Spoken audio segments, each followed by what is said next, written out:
Daerah dilaporkan juga mulai mengalami tekanan fiskal dan kesulitan membayar gaji pegawai pemerintah dengan perjanjian kerja atau P3K. Banyak pemerintah daerah kesulitan membayar gaji P3K terutama di tahun 2025 sampai dengan 2026 akibat anggaran terbatas di mana PAD mereka juga masih banyak yang rendah dan adanya pemotongan dana transfer ke daerah atau TKD tersebut. Jadi anggaran transfer ke daerah di 2026 direncanakan memang turun drastis menjadi sekitar 650 triliun sampai dengan 693 triliun rupiah dari Outlook 2025 sebesar 864,1 sampai dengan 919,9 triliun rupiah atau terpangkas sekitar 24,8% hingga 29,3%. Penurunan disebabkan karena ada pergeseran anggaran ke belanja kementerian atau lembaga untuk program prioritas. Nah, sejumlah daerah akhirnya kesulitan. Selain soal ini tentu ada soal lainnya yang menyebabkan kesulitan keuangan dari daerah. Bahkan ada informasi yang kemudian beredar di NTT, Gubernur NTT Melkiades Lakalena mengisyaratkan ada sekitar 9.000 pegawai pemerintah dengan perjanjian kerja atau P3K berpotensi dirumahkan mulai 2027. Nah, kita ingin tahu lebih jauh soal ini. Kesulitan daerah seperti apa saja yang dialami oleh NTT akibat pemotongan transfer ke daerah atau lainnya. Kita sudah bersama dengan Gubernur Nusa Tenggara Timur Melkiades Lakalena.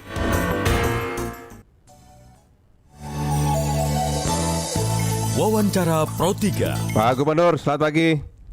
Selamat pagi, Pak. Pak Melki. Pak Melki, sebenarnya apa kesulitan keuangan yang dialami oleh daerah sampai muncul berita Pak Gubernur berencanakan merumahkan 9.000 P3K ini, Pak? Ya, jadi undang-undang ini memberi pesan bahwa APBD Provinsi Kabupaten Kota itu harus diprioritaskan untuk belanja publik. Ya. Dan maksimal belanja pegawai itu hanya 30%. Berapapun uang APBD yang dimiliki. Dibatasi 30% Jadi, begitu ya, Pak Gubernur ya? Dibatasi 30%. Jadi kalau dulu itu APBD misalnya dipakai di atas 30% dari total jumlah uang yang kita miliki, saat ini dibatasi hanya 30%. Ya. Berapapun jumlah uangnya ya. Ya. Mau total dari pendapatan aslinya plus dari transfer pusat, pokoknya belanja pegawai itu dilonggarkan di atas 30%. Nah, saat ini berapapun jumlah APBD yang dimiliki, kalau undang-undang ini diberlakukan efektif tahun depan 2027 tanpa toleransi, artinya seluruh daerah suka tidak suka hanya bisa membelanjakan untuk pegawainya itu 30%. Ya. Jadi ini sebenarnya tidak ada urusan dengan mau dana transfernya dari pusat besarnya berapapun. Ini kaitan dengan seluruh daerah diminta untuk memprioritaskan belanja publik lebih besar daripada belanja pegawai. Iya, dibatasi 30% mulai 2027. 30%. Ya. Jadi sebenarnya saya juga agak bingung melihat respon yang berkembang. Ini kaitannya dengan transfer pusat dan sebagainya. Karena itu tidak ada kaitan sebenarnya. Ya. Karena sekali lagi berapapun jumlah uangnya, kita cuma boleh belanja 30%. Nah, dengan demikian sebenarnya undang-undang ini kalau saya lihat itu mendorong agar Pemda itu harus bisa membatasi belanja pegawai yang selama ini dilonggarkan itu, sehingga belanja publiknya itu untuk kesehatan, pendidikan, dan lain-lain itu bisa jalan. Nah, persoalannya adalah dalam 5 tahun terakhir ini, kita terima pegawainya itu, terutama P3K yang saat ini menjadi status baru bagi para honorer di masa lalu itu akhirnya harus kita pikirkan sekarang bagaimana harus tetap bisa bekerja dan menghidupi keluarganya. Ya. Mungkin di titik ini sekarang, menurut saya seluruh kita, pemerintah pusat, pemerintah provinsi dan kabupaten kota, serta pihak swasta, bagaimana kalau kita hitung ini bisa jutaan orang di Indonesia ini. Ya. Ya harus dirumahkan karena memang dibatasi belanja pegawainya begitu ya, Pak. Itu aja. Melki. Jadi kami NTT saya hitung provinsi 9.000. Kami punya 22 tingkat 2 NTT itu, saya hitung-hitung itu bisa-bisa juga mungkin total NTT saja itu cukup besar itu bisa mungkin 50.000 ada kali mungkin. Ya harus dirumahkan 2027 jika ini efektif berlaku begitu Pak, yang 30% batasannya ya. Ada yang ratusan orang, ada yang ribuan orang. Iya. Jadi ini kalau se-Indonesia ini menurut saya ini adalah sebuah isu besar.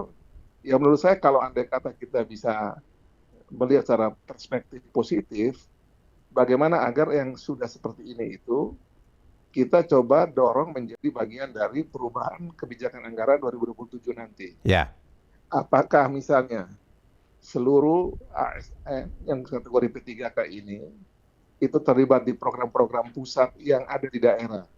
Seperti misalnya ikut dalam program MBG, ikut dalam program misalnya koperasi desa kelurahan Merah Putih, ya, ikut dalam program misalnya untuk padat karya di 3 juta rumah layak huni, atau mungkin dengan swasembada pangan, atau swasembada juga di sektor maritim yang lagi dilakukan oleh Pak Menteri KKP. ya, Juga mungkin ada juga dukungan bagi pemerintah daerah untuk mengembangkan potensinya sesuai dengan apa yang bisa menjadi dukungan dari pusat. Nah, tapi juga ini sekaligus buat sektor swasta, ini juga bisa menjadi bagian dari kita mempersiapkan wirausaha baru. ya, Itu bersama perbankan, hibara misalnya melalui skema KUR, maupun juga mungkin pembukaan sektor wirausaha lain sesuai dengan potensi daerah, dan itu melibatkan pihak swasta, Kadin, Apindo, IPI, dan mungkin yang lain gitu. ya, Ini harus menjadi kerja besar kita sehingga nanti maksud baik dari Undang-Undang Hubungan Keuangan Pusat dan Daerah ini, implementasi lapangannya itu bisa dalam konteks positif itu bisa kita kerjakan. ya, Mumpung masih ada 10 bulan ini Pak Said. ya. Ada 10 bulan lagi untuk 10 hal bulan ini lagi begitu. kita masih Ya, bisa mempersiapkan berbagai skema. Ada yang skema yang bersifat nasional, yang tadi itu terlibat dalam program-program pemerintah pusat, MBGG, kemudian koperasi. ya. Artinya kan gajinya dibayar pemerintah pusat begitu ya, Pak Melki ya? Enggak, bukan dibayar, jadi dia ikut dalam, kan seperti sekarang ini kan banyak dibuka dapur-dapur itu kan, Ya. semua pegawainya kan itu sebagian kan juga itu dibayar oleh dapur. Oh atau juga ya, ada juga oke. yang sebagai P3K. Tidak daerah yang menanggung itu semua begitu. Nah, jadi itu dia bisa ikut skema pusat. Jadi kalau skema pusat itu bisa ada banyak orang yang buka lapangan kerja, mereka bisa geser ke sana sebagian. Sebagian lagi mungkin ini bagaimana juga kita bikin skema besarnya untuk mengembangkan sektor wirausaha se-Indonesia sesuai potensi lokal masing-masing. Ya, Tapi ini mesti harus melibatkan tadi itu dunia usaha ya, Kadin, Apindo, HIPMI dan sebagainya. ya. Tapi Pak Melki, dengan yang disampaikan Pak Melki tadi itu ya, apakah memang sudah disampaikan secara resmi oleh para pimpinan daerah begitu Pak, agar para pegawai P3K ini bisa dilibatkan dalam program pemerintah pusat misalkan begitu? Sudah disamaikankah soal itu? Sekarang ini lagi ada pembahasan yang baik antara pemerintah pusat di berbagai kementerian lembaga dan juga kami di provinsi dan tingkat 2 se-Indonesia. Ya, Karena ini kemarin kami sampaikan, kan paling tidak kotak Pandora ini yang akan berpotensi masalah ini kan kita sudah buka 10 bulan sebelum ini diberlakukan tahun depan. ya, Karena undang-undang itu kan diberlaku toleransinya 5 tahun. Diputuskan 2022, kemudian diberlaku itu mulai tahun 2023, 24, 25, 26, 27. Tahun depan ini toleransi terakhirnya untuk diberlakukan. ya, Apakah kita akan dengan skema yang sama tetap berlaku tahun depan, atau dengan putusan baru kita tunggu pemerintah pusat. Tapi sekali lagi kita masih siapkan berbagai skema agar P3K yang sudah diangkat ini tetap bisa diberdayakan dengan berbagai desain pembangunan pusat dan daerah yang harus kita putuskan segera. ya. Nah, yang disampaikan Pak Melki tentang 9.000 itu kan sudah beredar di media sosial kemana-mana ini ya Pak ya. Sempatkah ada seperti keresahan begitu bagi pegawai P3K di sana Pak, yang Pak Melki tampung begitu Pak? Ya pasti yang resah banyak ya. Ya, Saya rekam betul dari berbagai media sosial, dari laporan dari kepala-kepala dinas saya, juga saya komunikasi dengan para bupati wali kota, baik yang di NTT maupun juga teman-teman saya di provinsi lain.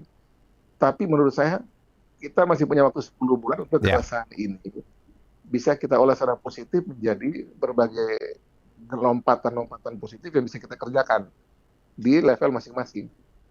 Dan saya juga merasa dengan kejadian ini setelah ini dibuka di publik, justru sekarang ada beberapa orang yang datang dengan berbagai usul saran, misalnya ya. ada perbankan yang minta ini sebagian bisa kami rekrut untuk menjadi agen perbankan kami nih. Oh, oke. Ya. Kemudian ada juga teman-teman yang mengirimkan pekerja migran ke luar negeri, dia mengatakan bahwa kalau untuk sektor kesehatan saya siap tampung untuk membantu untuk teman-teman nakes, perawat, mereka disiapkan untuk masuk ke Jepang, ke Korea dan sebagainya. Jadi kita masih ambil blessing in disguise dari setiap peristiwa, bahwa justru kalau ini dibuka, sekarang banyak orang berpikiran macam-macam, ini saya mau ambil sekian nih untuk nanti di skema ini. Gitu. Ya. Jadi dengan demikian kita lebih baik masalah ini dibuka lebih awal, kita diskusikan dan bisa ada solusi nanti. Ya, bagaimanapun juga ini menyangkut nasib P3K agar tidak Betul. nganggur dan tetap bisa diperdayakan begitu ya, Pak Harus Melki ya. tetap bisa kerja. Nanti Harus kita bisa cari kerja. berbagai skema. Ya. Tidak boleh mereka tidak boleh tidak kerja lagi atau nganggur hanya karena kebijakan ini. Kita Ya. cari skema yang bagus lah untuk semua. Tapi arah dari pembicaraan dengan pemerintah pusat dan diskusi dengan pemerintah pusat begitu ya, arahnya kira-kira akan kemana ini, Pak Melki? Kan kita belum tahu karena Belum ini tahu juga begitu. Belum ada sinyal-sinyalnya begitu, Pak Melki. Mau kemana arahnya? kalau sinyal sih mungkin akan ada kompromi nanti. Ya, Apakah mungkin toleransinya diperpanjang ataukah mungkin dilonggarin dari 30% mungkin dinaikin dikit, kita nggak tahu ya. Nanti Ya. kita tunggu aja putusan dari pusat. baik kalau begitu. Nanti kan Kalau perkembangannya. nanti yang pasti gini, Ya. Mas Edi, kita tidak usah berandai-andai. Menurut saya lebih baik kita bahas lebih awal saat ini. Ya, Skema-skema masih ada yang waktu tadi 10 modal bulan sampai begitu ya, Pak paling Melki ya. itu sudah kita siapkan. ya. Baik kalau begitu Pak. Nanti kan perkembangannya Pak Melki. Terima kasih banyak untuk Baik. waktunya Pak Gubernur. Baik, Mas Edi. Selamat pagi Pak Baik, Gubernur. terima kasih. Selamat pagi. Demikian tadi Gubernur Nusa Tenggara Timur Melkiades Lakalena.